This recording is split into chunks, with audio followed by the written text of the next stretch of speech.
तो अगस्त के महीने में हमारा शिकागो में ट्रेड फेयर था। I am saying this in Hindi for the local audience, I am sorry to say that.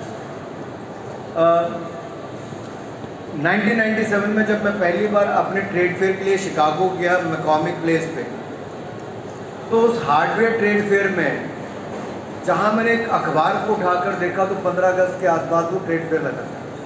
तो उसमें हेडलाइन लिखी थी, India is going to celebrate 50 years of independence, a country of snake charmers and beggars. सपेरों और भिखारियों के देश भारत अपने 50 वर्ष को धूमधाम से मनाने की तैयारी कर रहा है। और सोचिए, मैं उस समय 23 वर्ष का था, मेरे दिल पे क्या बीती कि मेरे देश का जो हजारों वर्ष पुरानी संस्कृति, जिसको कभी सोने की चिड़िया कहा जाता था, जिसको अंग्रेज और मुगल लूट कर खा गए, आज उसको दुनिया का एक देश इस तरह का कहता है, ये दुनिया की उसकी एक अखबार ऐसे कहती है। लेकिन उसके 2 साल के बाद जब मैं फिर ट्रेड फेयर पे आया, तब वहाँ की सोच बदल चुकी थी, क्योंकि तब अटल जी की सरकार में भारत ने परमाणु विस्फोट करके दिखा दिया था। भारत दुनिया की परमाणु शक्तियों में आकर खड़ा हो गया।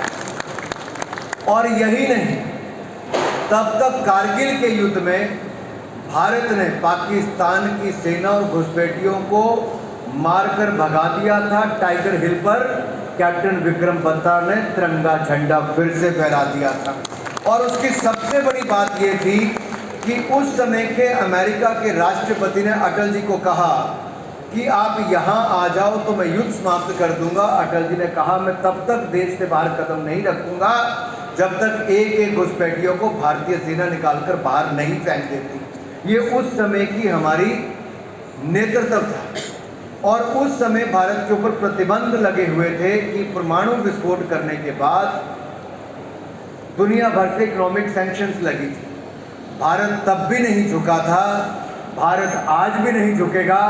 भारत सिर उठाकर चलेगा और एमएसएमई सेक्टर भारत को तीसरी बड़ी अर्थव्यवस्था अगले 2 वर्षों में मोदी जी के नेतृत्व में बना कर देगा।